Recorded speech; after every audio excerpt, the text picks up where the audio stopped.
entrevista surge por un motivo muy particular, que me imagino que es el motivo por el cual habrán visto a Selva recorriendo un montón de medios, dando un montón de entrevistas en el último tiempo, que es la salida de su última novela, No es un río, que ya, a pesar del poquito tiempo que tiene, ha recolectado una enorme cantidad de elogios, pero no es algo novedoso. Selva ha incursionado en la poesía, los cuentos, las novelas, la no ficción, así que vamos a tratar de poder abordar todo eso en el poquito tiempo que tenemos y desde ya le agradecemos muchísimo de esta posibilidad. Así que bueno, contanos un poquito, antes que nada, para romper el hielo, cómo te está tratando esta pandemia, la cuarentena, qué es de esta vida de una escritora cerrada en este momento. Bueno, qué sé yo, la cuarentena, digo, tan mal no me trata porque no estoy viviendo en Buenos Aires, entonces vivo en un pueblo, así que tengo bastante verde y bastante, qué sé yo, lugar para caminar, o sea, estoy un poco mejor que mucha gente confinada en sus departamentos en la ciudad. Pero bueno, se empieza a hacer largo, ¿no? Tantos meses de Se hace aislamiento, largo. claro, sin ver, sobre todo sin ver a los afectos, a la familia, a los amigos. Yo, digamos, trabajo hace muchos años en mi casa, dando talleres y bueno, y con cosas relacionadas a la escritura. O sea que esa parte de trabajar en casa la tenía bastante incorporada. Ahora, bueno, no es con personas que vienen a mi casa como solía ser hasta el año pasado, que los talleres los tenía de manera presencial, sino que bueno, este año nos vimos todos obligados a hacerlo de manera virtual. De todas maneras, funcionó mucho mejor de lo que yo esperaba. Pensé que iba a ser más difícil la dinámica, pero bueno, creo que también la verdad es que a mí personalmente el hecho de poder seguir haciendo los talleres de esta manera también me dio un poco de aire, más allá de que es mi medio de vida, pero digo, anímicamente, espiritualmente también los encuentros semanales con los grupos que vienen a las clínicas, viste, también te dan como otro respiro, otro aire, por un par de horas no hablas no hablas de la cuarentena ni de la pandemia, sino de escritura, bueno, leemos, charlamos sobre los textos y la verdad es que a mí por lo menos de una manera, viste, también me salvó la vida en ese sentido, de tener un contacto frecuente y semanal con personas a las que ya conocía personalmente porque toda la gente de los grupos ya venía el año pasado a mi casa. Pero bueno, se está haciendo demasiado largo y demasiado difícil, ¿no? Y sobre todo, me imagino para algunas personas más que para mí, qué sé yo, dentro de todo pude seguir trabajando, pero bueno, hay gente que no está pudiendo ni siquiera trabajar en estas circunstancias, ¿no? Sí, complicado el escenario, sobre todo porque no sabemos cuánto falta por delante, pero bueno. Y contame un poquito, dicen que los escritores, los artistas, hablan a través de sus obras, pero de alguna manera, cuando uno presenta una nueva obra, aparecen las entrevistas, las presentaciones. ¿Cómo te llevas con esa parte de la otra parte del trabajo de una escritora reconocida? O sea, me llevo más o menos. Si pudiera, poder en realidad siempre podemos elegir no hacerlo. Pero bueno, también es como parte de, qué sé yo, de una especie de contrato tácito que asumís una vez que publicás un libro, que es, bueno, estar disponible a acompañar la circulación de ese libro. Entonces, bueno, el tema de las entrevistas, bueno, qué sé yo, de las apariciones públicas, que bueno, en este caso y este año son, son virtuales solamente, lo cual lo agradezco porque Es mucho tiempo de alguna de manera, recorrida, ruta. de alguna manera me ejerce menos, no sé, menos angustia estar así charlando, porque igual estoy en mi casa, no sé, no veo la cara de la gente, solamente te veo a vos, entonces eso es más sencillo. Eh, pero bueno, qué sé yo, digo, lo hago, me cuesta porque me cuesta en general como la exposición y demás, pero así en la vida, no porque sea escritora, me costaba antes también. Eh, pero bueno, pero también lo hago, digo, contenta porque quiere decir bueno, que el libro circula, que tiene sus lectores, que hay interés en la obra, en este caso No es un río, que es la novela que salió hace unas semanas. Y bueno, qué sé yo, también está bueno hablar de los entretelones de los libros y de la escritura, qué sé yo. Y escuchar qué piensan de la obra de uno, ¿tiene un atractivo? ¿Te interesa o Sí, terminás una obra y te quedás con tu idea de la obra? no, yo, o sea, mientras yo estoy escribiendo, no, trato de no pensar mucho en quién va a leer ese libro. O ni siquiera en que alguien lo va a leer, ¿no? Como en ese sentido, durante la escritura me desentiendo absolutamente del lector. Pero después me encanta que me digan, que me cuenten, que me comenten qué les pareció el libro, bueno, qué sé yo. Sobre todo con este libro en particular me ha llegado así como, no sé, interpretaciones que yo no había pensado, que no había tenido en cuenta y que me encantaron, porque dije, mira, es verdad, podría haber sido así, tal cosa. No es lo que yo pensé, pero tiene sentido. Y muchas veces aparecen, sí, eso, comentarios o lecturas del libro que a mí de cualquier libro, de cualquiera de mis libros, ¿no? Que me sorprenden porque no lo había pensado. Digo, a veces hay algunos lectores que hasta parece que mejoraran el libro cuando lo leen, ¿no? Puede haber algo de eso. Yo me acerqué a tu obra porque mi mamá me pasó El desapego es una manera de querernos, la compilación de cuentos de alguna manera. Me lo pasó y me dijo es una joyita, la expresión que suele utilizar para decir que algo le gusta mucho. Había leído a Enero de Sara Gallardo y bueno, me había parecido que había algunos puntos de contacto entre esas cuestiones. Me leí todo después lo que encontré tuyo, y de alguna manera, hay una forma de escribir de Selva Almada. Los que te seguimos, encontramos claramente algo tuyo muy marcado, definido en tu literatura. ¿Qué tiene de particular No es un río? Si tenés que presentar la particularidad de esta nueva novela, de este gran trabajo. Bueno, yo creo que más allá de que yo siempre escribí o sea, mi narrativa siempre estuvo bastante atravesada por la lírica o por lo poético.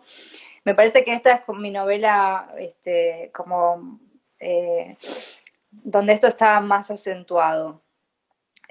Cuando yo, o sea, empecé a escribir la novela, bueno, me costó bastante dar con el tono, que es un tono, bueno, muy económico, muy medido, es una novela muy chiquita, también muy breve.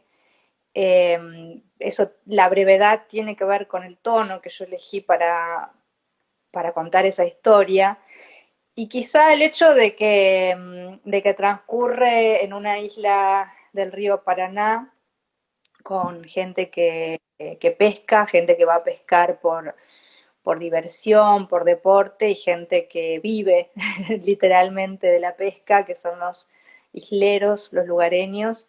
Y bueno, y ese encuentro entre esos grupos de hombres, estos que no pertenecen a la isla y los que han nacido ahí y son parte de la isla y parte de esa naturaleza, me parecía, no sé, o, todo el tiempo yo sentía que me venían así a la mente y al corazón los poetas litoraleños, ¿no? Como estaba mucho ahí Juan L. Bueno, el libro abre con una cita de Arnaldo Calveira, otro poeta entrerriano, Y había, bueno, como mucho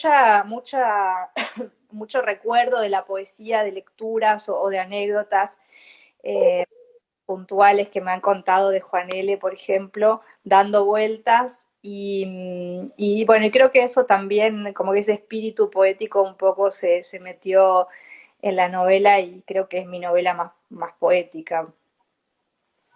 Creo que leí por ahí, espero no equivocarme, que justamente esto, encontrarle ese ritmo, por decirlo de alguna manera, esa idea de acompañar literariamente la cadencia del río, te demoró incluso un poquito que la habías para la terminación, digamos, de la novela, Sí, justamente por esta búsqueda que sí, claramente se es aprecia. una novela que yo empecé a escribir hace muchos años, en el 2013, más o menos, por la época en que publiqué Ladrilleros, un poco después. Empecé como a borronear las primeras escenas de la novela. Después, bueno, también la suspendí porque tenía pendiente escribir Chicas Muertas, así que ahí tuvo primera suspensión la novela para escribir este libro. Después la retomé, avancé bastante. Ahí fue cuando releí, no me gustó el tono y empecé como a buscar cuál era esa voz que me parecía que no era con la que estaba narrando. Después apareció ese tono, después volví a suspenderla para hacer el trabajo de las notas del rodaje de Sama, de la película de Lucrecia Martel, bueno, que se rodó en el 2015, más allá de que el libro salió en el 2017, fue como un trabajo de 2015, 2016, la escritura del libro. Pero siempre tenía la novela esta rondando en la cabeza, o sea, esos personajes como cada tanto volvía, abría el archivo, revisaba cosas, pensaba, pensaba, bueno, qué más podía pasar o cómo se iban a resolver esos conflictos que empezaban a aparecer. Y bueno, y finalmente el año pasado, como dije, bueno, no, hasta que no termine esta novela no puedo escribir, no voy a poder escribir otra cosa, así que eh, el verano va a ser, el verano es el momento que yo, o el tiempo que yo tengo como más libre para escribir, porque por lo general no doy talleres en el verano, así que bueno, tengo como el tiempo para leer y para escribir. Así que dije, bueno, este verano termino esta novela, acomodé lugar, o sea, me propuse terminarla. La había venido pensando mucho el año pasado, porque más allá de que no podía escribir, que no tenía a veces el tiempo o el enfoque para escribir, pero sí pensaba mucho y bueno, y apuntaba cosas o hablaba mucho también con la editora, y le iba contando cosas que se me aparecían y charlábamos mucho de cómo iba a hacer esa novela, que ponele que estaría hasta la mitad más o menos escrita. Y bueno, y en el verano fue como sentarme y decir, bueno, la quiero terminar para fines de febrero, entonces tengo que escribir, no sé, tantas palabras por día para poder terminarla. Y un poco fue así, como un trabajo de arreglamento, ¿no? O sea, Si, si así hacemos una, si hacemos una analogía con la música, digamos, esa búsqueda de esa musicalidad, ¿qué está primero en tus historias, digamos? Esa musicalidad, los personajes, las historias, todo eso se mezcla como recién iba señalando que estaba la idea. ¿Qué pasó con No es un río? Sí, me parece que, o sea, para mí todos esos elementos, o sea, como los relatos no son una sola cosa, digamos, son, no sé, a mí me parece que funcionan un poco como el organismo, ¿no? Como que, bueno, cada parte tiene su función o su rol para que el todo, para que el todo funcione. Entonces, sí le doy como mucho, o quizá lo que más, yo siempre digo que lo que más reescribo son las primeras líneas de un texto, porque ahí es donde yo necesito encontrarle un tono. Más allá de que con esta me pasó que creía haber encontrado un tono, escribí un montón y después cuando la releí me di cuenta que no, que me había equivocado, que no era ese el tono y tuve que volver a buscar. Pero, pero igual, o sea, si de todas maneras creo que algo que siempre pesa más en mí, más que la historia en sí, eh, o los conflictos en sí, es cómo eso se cuenta, ¿no?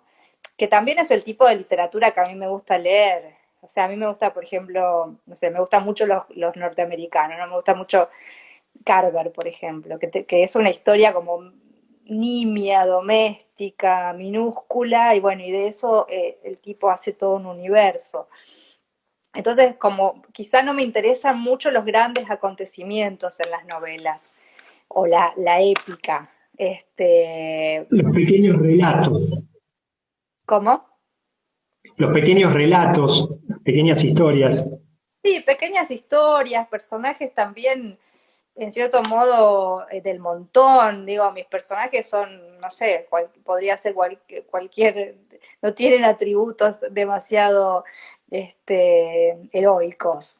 Digo, son, en general son personajes comunes y corrientes, pero bueno, puestos en alguna situación o enfrentados a algún conflicto que desata esos mundos interiores, esos mundos internos que todos tenemos y que suelen ser tormentosos. Bueno, hablando de eso de lo tormentoso, de esos mundos internos y esos personajes que de alguna manera son comunes y por eso creo que quizás se generan esos procesos de identificación, eh, aparece siempre la tragedia, ¿no? Está presente ahí la tragedia como algo natural y como la tragedia, como bien lo decía, aparece la muerte también, no solamente No es un río, pero sin embargo, yo tengo la sensación de que al terminar de leer tus obras, no me quedo apesadumbrado, es decir, generan tus obras una conmoción que no es una desazón, digamos, al terminar de leer tus obras. ¿Es una apreciación mía o coincidís con esa idea? Porque por momentos son opresivas, por momentos generás climas en los cuales se siente una angustia.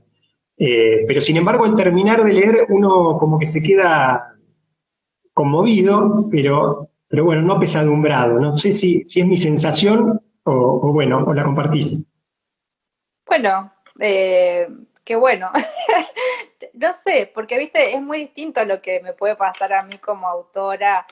Primero me parece que, o sea, lo que me pasa a mí cuando termino de escribir un libro, y creo que en general nos debe pasar a todos los escritores y las escritoras, es como que sentís una especie de desazón y de vacío y hasta de melancolía por ese, sobre todo porque yo en general, por lo menos con las novelas, en los cuentos es distinto porque yo tengo cuentos, muchos cuentos que tienen que ver entre sí o que retoman personajes, pero en estas tres novelas, como que cada vez que cerré una sabía que nunca más iba a volver a Bien. como la puerta, ¿no? Entonces, sí, cada libro lo sentí de algún modo como una despedida. Entonces, cuando lo terminás de escribir, la verdad es que yo por lo menos siempre me siento un poco triste. Con esta novela me sentí en realidad contenta de haber podido escribirla después de tanto tiempo de estar dando vueltas, pero bueno, también, qué sé yo. Y creo igual que son personajes con todo lo trágico y con todo, yo creo que esta es mi novela, yo en casi la mayoría de mis relatos siempre aparece el tema de la muerte. Pero creo que esta es como la novela donde la muerte está más presente, donde la novela es una especie también de diálogo con los muertos, o sea, con los muertos de los personajes, ¿no? Con los muertos amados de esos personajes. Con esa Eh, presencia.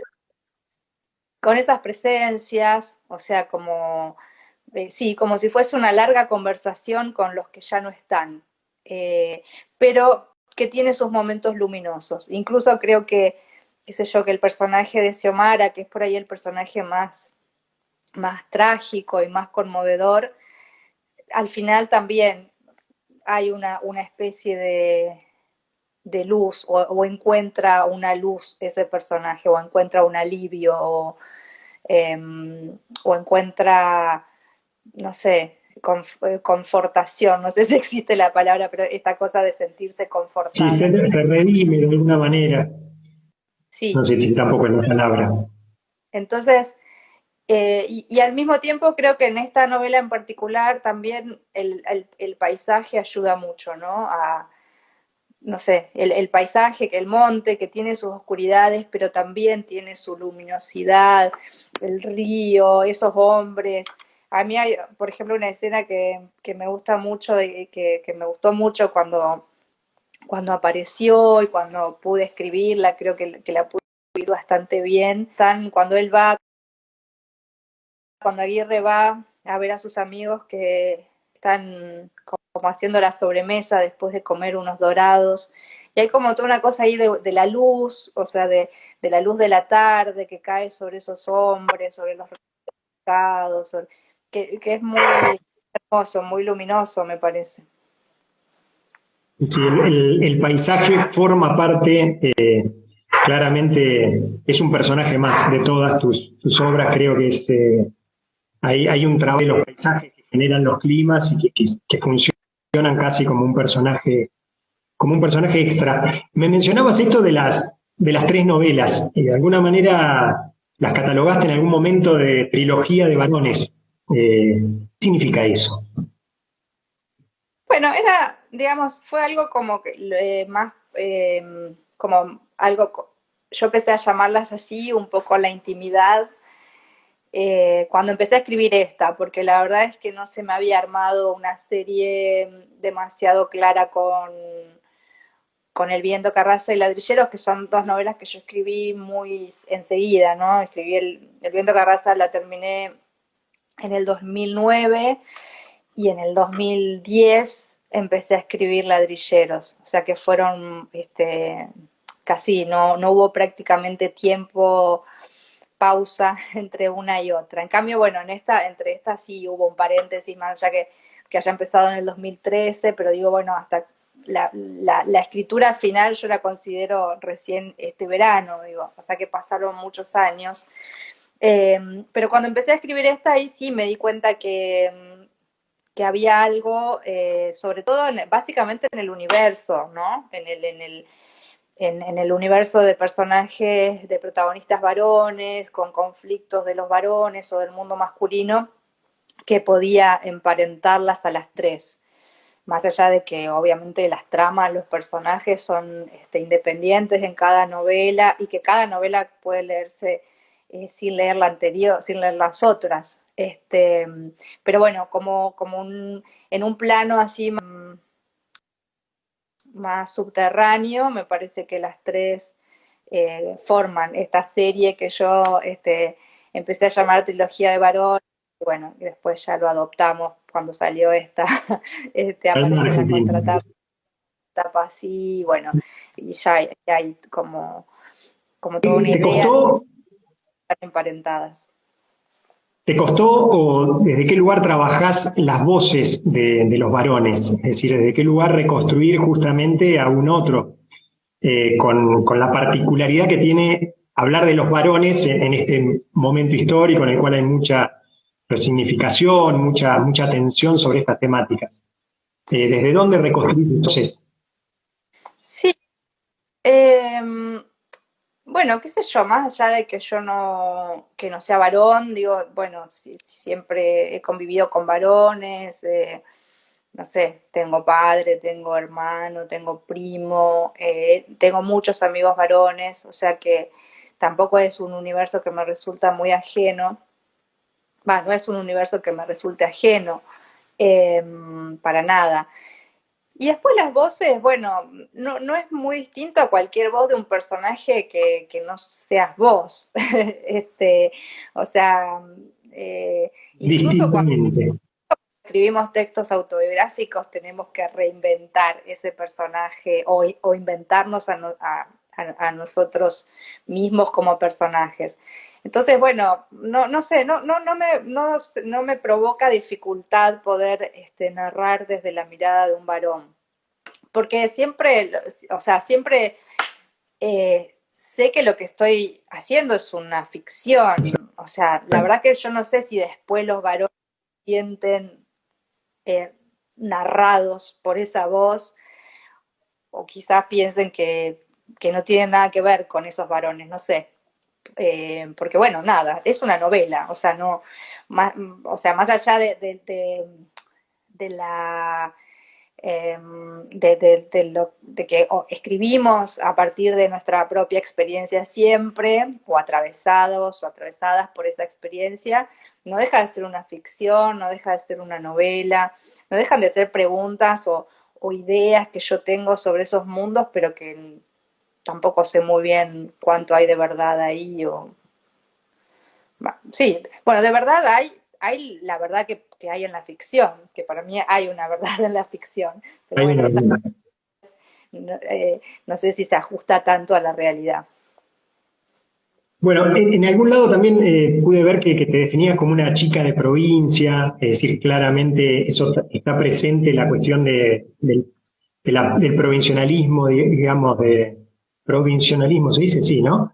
En tus obras, pero al mismo tiempo hay un proceso de identificación universal, porque tus novelas, tu trabajo ha sido traducido a un montón de idiomas y claramente hay una identificación universal con ciertas temáticas, con ciertas historias.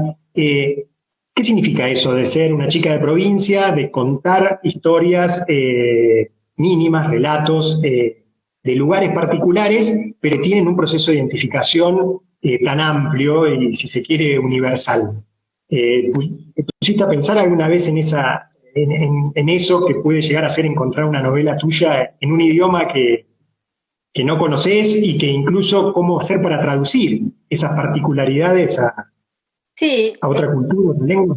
yo creo que básicamente tiene que ver con que digo, más allá de que sea como muy específica, quizá la región o la geografía donde se desarrollan esas historias, son conflictos que son bien universales, o sea, no sé, el amor, la muerte, la traición, la maternidad, la paternidad, las relaciones humanas, o sea, y que eso se puede traspolar a cualquier parte, o sea, que un lector o una lectora, no sé,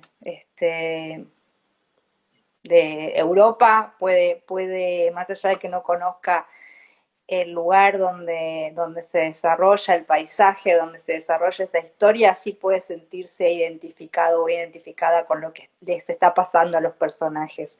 Parece que ahí radica un poco la universalidad, los conflictos que se cuentan son universales. Después, la verdad es que yo no hablo otros idiomas, así que no sé muy bien cómo finalmente se leen. ¿Cómo quedan?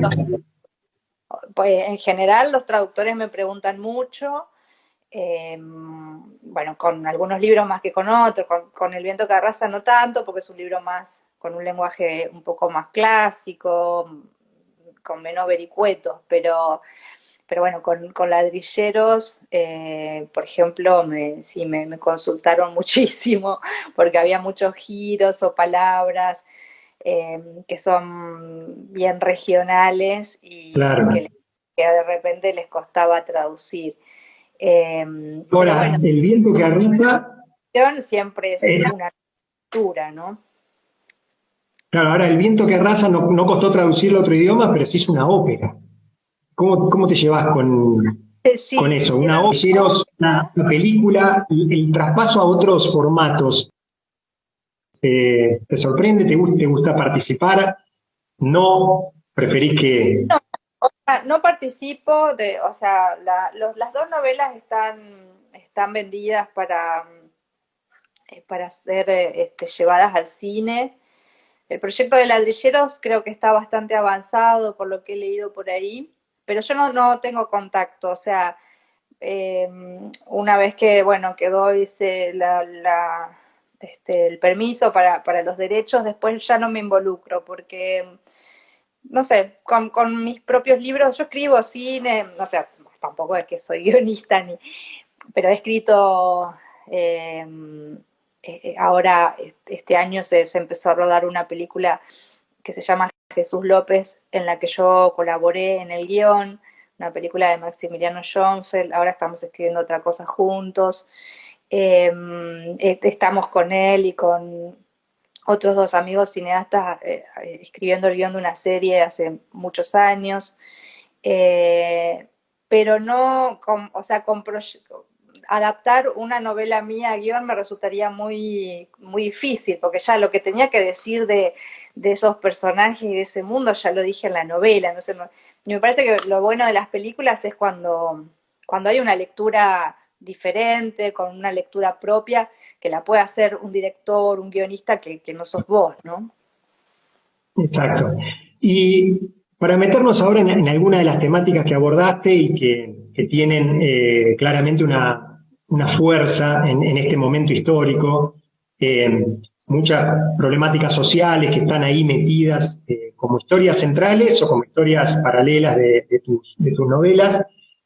Bueno, el viento que arrasa, en principio tengo entendido que iba a ser un cuento que dio para más, por decirlo de alguna manera, y que el personaje quizás iba a ser la niña y terminó siendo un pastor, algo bastante adelantado, porque ahora hablamos de pastores más fáciles que hace unos años. Aparece siempre la religión en tus historias, curas, pastores, curanderos, es decir, esas interpretaciones. Bueno, uno Sí, que yo vengo del interior aparece eso muy presente, pero bueno, ¿por qué esa son preocupación o por qué esa presencia? en realidad no es una preocupación, sino que son personajes también muy, muy cotidianos en las provincias o en la vida de las provincias. Por ahí el evangelismo es algo mucho más reciente, Claro, pero, pero el curanderismo, la brujería, todo eso es parte de nuestra vida cotidiana. O sea, cuando yo era chica me llevaban al curandero y al médico, o sea, y completamente. íbamos y pagábamos la comunión, pero también, no sé, podíamos rezar a, qué sé yo, a estos santos paganos, o hacer como pequeños hechizos para pedir cosas o conseguir cosas. Entonces, todo eso está muy mezclado, o sea, más allá de que también la religión católica es muy fuerte en los pueblos, sobre todo, bueno, en el pueblo donde yo me crié, o en esa parte de Entre Ríos, en esa época era, y bueno, todavía la religión católica tiene mucha presencia, pero también, bueno, de alguna manera se da la convivencia con estos otros ritos o cultos paganos. Eh, lo mismo pasa con la ciencia, ¿no? Como el médico, pero también el curandero. No sé, si Claro. teníamos, qué sé yo, parásitos Curar el empacho. cuando éramos chicos, íbamos al curandero, te daba, qué sé yo, unas semillas de zapallo y ajo en ayunas y con eso ya te curabas, o el empacho, Curar el empacho con la cinta, con el metro. claro, el mal de ojo, el empacho, esas cosas, la culebrilla, que La aparentemente culebrilla. solo se puede dar con un curandero. Y bueno, esas cosas conviven todo el tiempo, entonces son también partes de su universo. No es tan raro en el interior, es como muy común, al contrario. Por ahí sí, las religiones evangelistas sí es algo un poco más reciente, bueno, más reciente que yo, de los 90, ponele para acá. Eh, eh, pero eh, también son religiones que aparecen en lugares donde el Estado no se hace presente. Entonces estas religiones tienen como, bueno, una modalidad de ayuda, no sé, de rescate de las personas de la drogadicción o del alcoholismo, que en las regiones muy pobres es una constante, o de conseguirles trabajo, de ayudarlos económicamente. Entonces por eso también el evangelismo ha aprendido tanto en gran parte del interior del país, y en el caso de El viento que arrasa, que está ambientado en el Chaco, también, porque bueno, ahí el Estado está absolutamente ausente, las comunidades, los aborígenes viven en condiciones espantosas, entonces tienen mucha penetración en esos lugares. Bueno, y pasado a, te definís como activista, como militante, como feminista, varias veces te escuché desde ese lugar, digamos, con las particularidades que eso pueda llegar a implicar, y claramente la novela, bueno, de no ficción, Chicas Muertas, creo que fue un gran aporte a la lucha por la visibilización de una problemática que en el último tiempo los femicidas, el más destaque, tu novela fue un puntal para reforzar esas cuestiones, particularmente abordando casos que habían sido perdidos, si se quiere, en el tiempo, de la década del 80, la vuelta a la democracia, cuando todavía no se hablaban de los femicidios. ¿Te sorprendió, te sorprende el aporte que ha generado, el respeto, la circulación que tiene ese trabajo entre las nuevas camadas de jóvenes? Sí, me sorprendió mucho porque, o sea, cuando yo escribí el libro, que también fue un proyecto bastante largo hasta que finalmente se publicó, no sé, era un tema que a mí me venía interpelando desde hacía muchos años y sobre todo por el caso concreto de Andrea Dane, que es el disparador del libro, que es un caso de una chica de cerca de mi pueblo. Pero al mismo tiempo eran casos que tenían 25, 30 años, que no habían sido mediáticos, que no se habían resuelto. Entonces, la verdad que yo pensaba que era más, bueno, una especie de capricho mío escribir sobre esos casos y después no sabía muy bien cuánto iba a interesar. Eh, Así que me sorprendió mucho cuando el libro empezó a generar, o sea, generó tanto interés y sigue generando interés y eh, sigue circulando muchísimo, lo leen en las escuelas. A veces me han invitado a hablar con las estudiantes y los estudiantes. Lo llevo, digo, va a la escuela por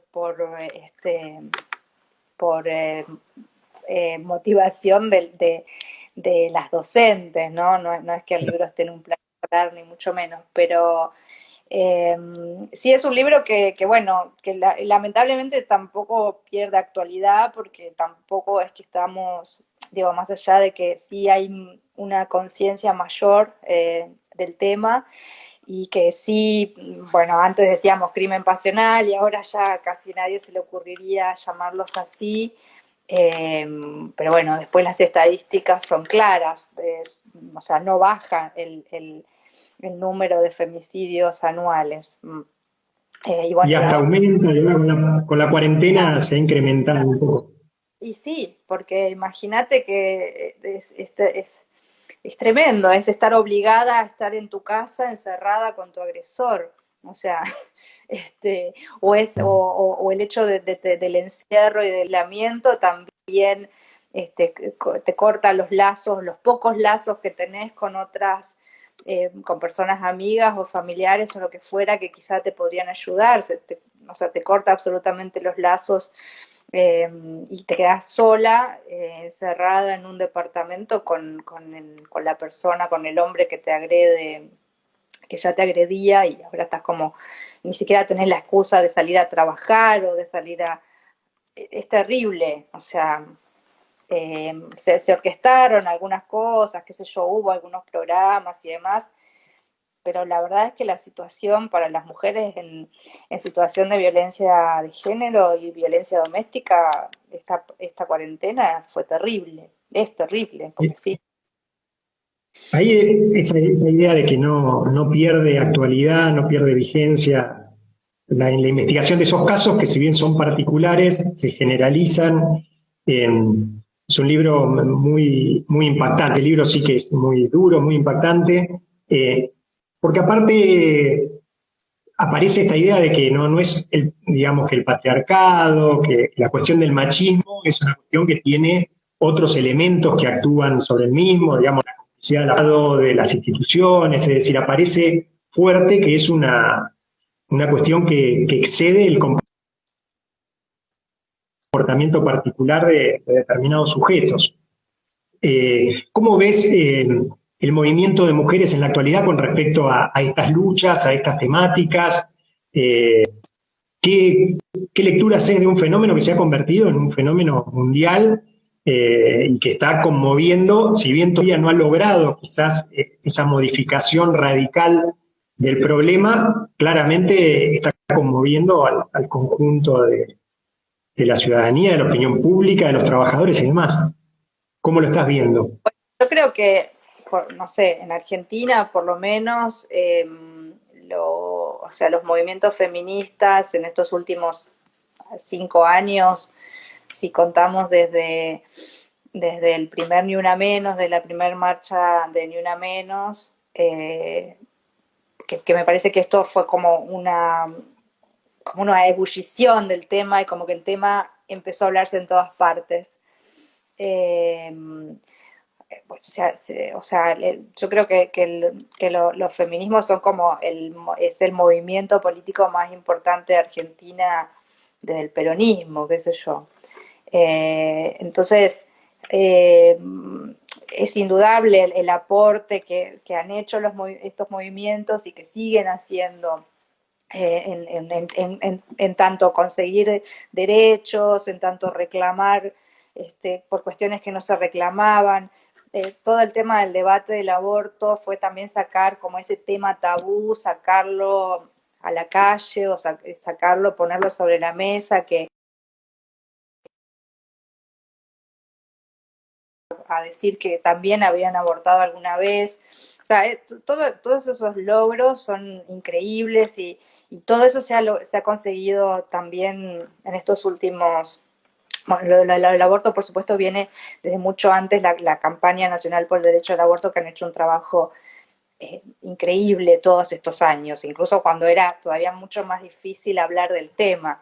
Pero bueno, los feminismos han hecho mucho y todavía hay mucho por hacer, porque, qué sé yo, porque también a veces decimos, sí, bueno, las mujeres son las feministas, o somos todas feministas, pero en realidad también hablamos desde una clase social más o menos ilustrada, más o menos con acceso a la educación. Digo, no sé hasta dónde ha penetrado el feminismo en las clases más populares, o todo lo que falta que llegue a esos lugares, ¿no? Porque medio que las que salimos a hablar en la televisión somos todas, qué sé yo, universitarias, blancas, y digo, bueno, ¿y qué pasa con el resto de las mujeres? O sea, cuán interpeladas además se sienten con el feminismo o por el feminismo que pregonamos nosotras. Me parece que eso, que hay como muchísimo trabajo que hacer, salir de nuestra confort, de nuestro lugar de confort, bueno, mujeres de clase media que han estudiado, que tienen acceso a la educación, a un trabajo, a determinados libros, a leer determinadas cosas e ir a ver qué pasa con las aborígenes, qué pasa con las mujeres pobres. Bueno, ahí en tus redes y demás compartís el pañuelo verde, aparece como una presencia. Hoy es el día de lucha latinoamericano y del Caribe por la legalización del aborto, por el aborto seguro, gratuito, legal. Es una de las cosas que todavía falta. En estos días salió una solicitada donde más de 500 personalidades de la cultura, del deporte y demás salen a decir que esto se tiene que implementar ya. Ahí en No es un río aparece un poquito también estas cuestiones, ¿no? De los abortos hechos justamente por esos curanderos, el perejil bien regado, de tener cuidado, es decir, cosas Sí, que están presentes. ¿Cómo ves esa situación hoy? Porque claramente la solicitada además muestra que a pesar de los avances también hay mucha resistencia para que salgan cuestiones que son fundamentales. sigue habiendo obviamente mucha resistencia de parte de los sectores más religiosos y más conservadores. Pero bueno, también, no sé si porque, bueno, justo se atravesó la pandemia, pero también el gobierno nacional el gobierno de Alberto Fernández asumió con un compromiso y una promesa de que se iba a implementar la IBE, y bueno, hasta ahora no pasó nada de eso. La solicitada de alguna manera expresa esa expectativa que no está siendo saldada, ¿no? Porque por Totalmente, la cantidad de personas que la firman. y fue como un compromiso muy firme de parte del presidente, que bueno, ya casi un año de haber asumido como presidente de la nación, no pasó nada con eso. Y bueno, pero las mujeres siguen abortando y a las que les va bien, bien, y las que no se mueren. O sea, eso sigue siendo un negocio clandestino terrible, ¿no? Porque también abortar en condiciones cuidadas supone tener dinero para pagarlo. Más allá de estas redes que por suerte existen, como las socorristas en red, que bueno, que ayudan a las mujeres a abortar con el misoprostol, y después hay como todo un seguimiento y un cuidado, pero bueno, el Estado sigue mirando para otro lado y sigue haciéndose el zorro con esto. Ahora será la excusa de la pandemia, no sé, pero la cuestión es que no se volvió a hablar del tema. Y no es que por la pandemia se detuvieron los abortos, ¿no? Como decir, por la pandemia se detuvo la violencia de género. Bueno, nos quedan 10 minutos, tengo miles de preguntas y seguramente me van a agarrar varias compañeras, compañeros, conocidos, diciendo, ¿por qué no le preguntaste tal cosa? Eh, para ir cerrando un poquito esta oportunidad que nos has dado, te voy a agregar unas preguntas. Eh, Creo que como parte de este movimiento de mujeres ha aparecido en el escenario también la presencia de las mujeres en la literatura. Es decir, que no es que no existían, pero que también estaban invisibilizadas como en tantas otras esferas de la actividad de la sociedad. Y estamos viviendo un momento muy particular con una presencia muy fuerte de mujeres que hacen buena literatura, que se salen de ese, por decirlo de alguna manera, nicho de mujeres que escriben, sino literatura y se discute como literatura, como obras literarias, y no porque sean de mujeres. ¿Qué pensás de este momento, de esta nueva literatura argentina, como algunos suelen llamar, en el cual claramente son las mujeres las que están teniendo un peso predominante? ¿Qué pensás de eso? ¿Tenés relación con otras escritoras que están atravesando este momento? Contanos un Sí, sí, poquito. o sea, muchas de las escritoras más visibles del momento son escritoras de mi generación, así que muchas también son amigas, somos amigas, quiero decir. A mí me parece que, primero esto que vos decís, bueno, somos escritoras mujeres, pero me parece digamos que lo que está buenísimo es que cada una tiene su universo,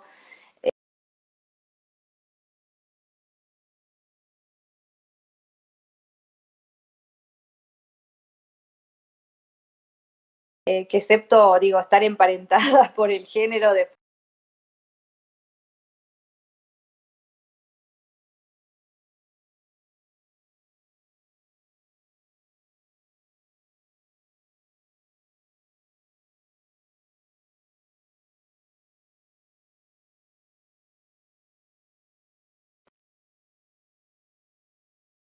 todos a nuestras novelas y que hace que también circulen y que generen interés, porque no, digo, bueno, va más allá de que seamos escritoras mujeres. Por otro lado, creo que quizá el hecho de que de repente, bueno, se descubra la literatura escrita por mujeres como si fuese un fenómeno muy nuevo, cuando en realidad, bueno, hace un rato vos hablabas de Sara Gallardo, y tenemos montones de escritoras, bueno, Alfonsina, ni hablar, Alfonsina, este, eh, no sé, por ejemplo, a mí me gustaba mucho cuando era chica o cuando era adolescente, me gustaba mucho Beatriz Guido, que es una escritora injustamente olvidada, que me parece que habría que volver a releer sus libros, volver a reeditarla. Bueno, mujeres, o sea, autoras que, como Martha Lynch, que es una gran escritora, pero que bueno, que quedó estigmatizada por su amorío con Macera, y como injustamente también sepultada por ese tema. Injustamente digo porque era una gran escritora, más allá de lo que haya podido hacer en su vida, de acuerdo, ¿no? Este, con ciertas cosas de ella en su vida privada. Pero digo, bueno, Nora Lange, qué sé yo, la literatura argentina siempre tuvo grandes escritoras. Lo que pasa es que, bueno, eran menos.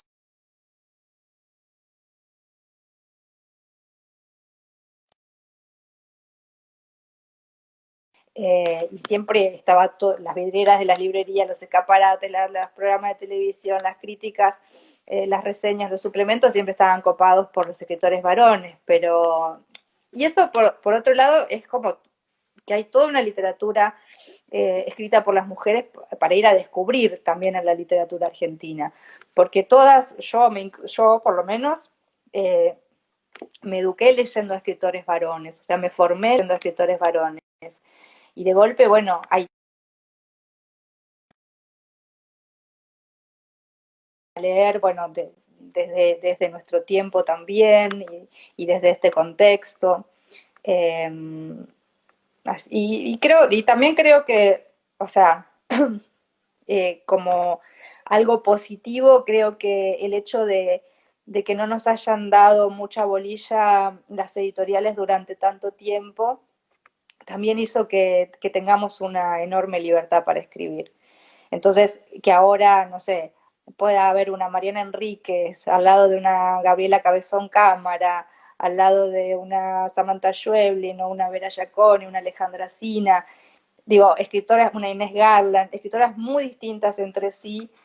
Creo que también se debe a eso, a que como no éramos nicho, como no éramos eh, como no vendíamos, como no había mucho interés por lo que hacíamos, también podíamos hacer lo que queríamos.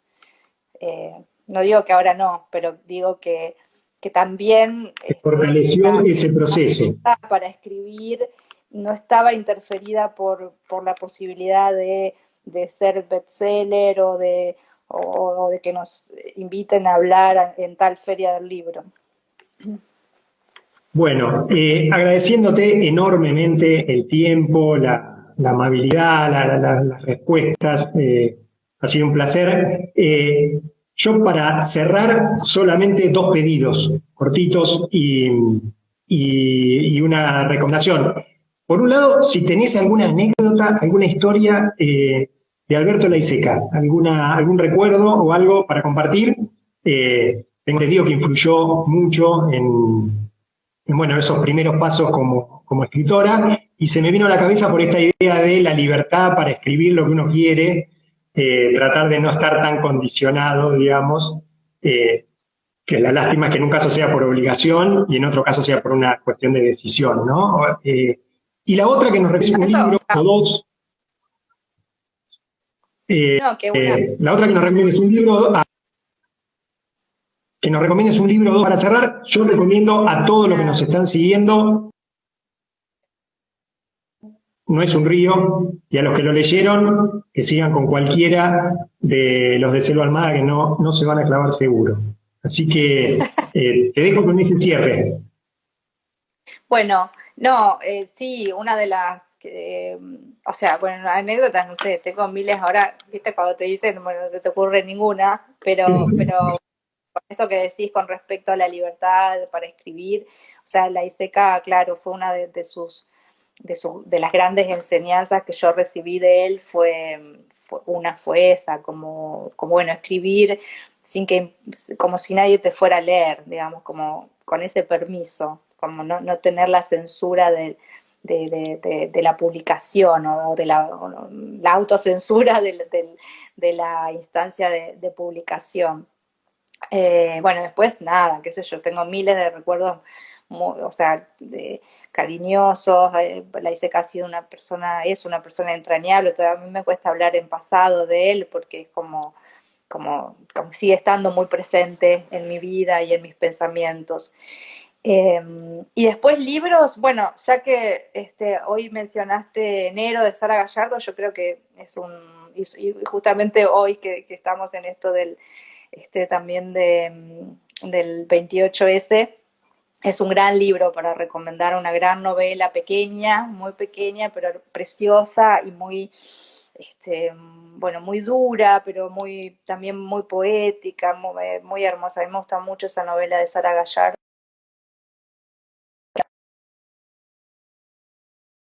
De ella, no por la novela de ella, pero bueno, algo igual de eso hay. Y después, bueno, una poeta que yo estoy recomendando ahora todo el tiempo, que no me canso de recomendar, que es una poeta santafesina que se llama Estela Figueroa y que yo así estoy completamente fascinada con ella. Así que tiene un libro en Bajo la Luna que se llama El hada que no invitaron, que es su poesía completa. También lean a Sara Gallardo y a Estela Figueroa. Por esta oportunidad de entrevistarte, por haberte sumado al ciclo de entrevistas de Prensa Obrera. Y les volvemos a decir a todos los que nos siguieron, a los que vayan a ver esto, no dejen de leer a Selva Almada. Realmente es una gran oportunidad cada una de las nuevas publicaciones. Muchísimas Bueno, gracias Cristian y gracias Prensa Obrera y bueno, gracias a toda la gente que se acercó ahí a escucharnos. Un abrazo.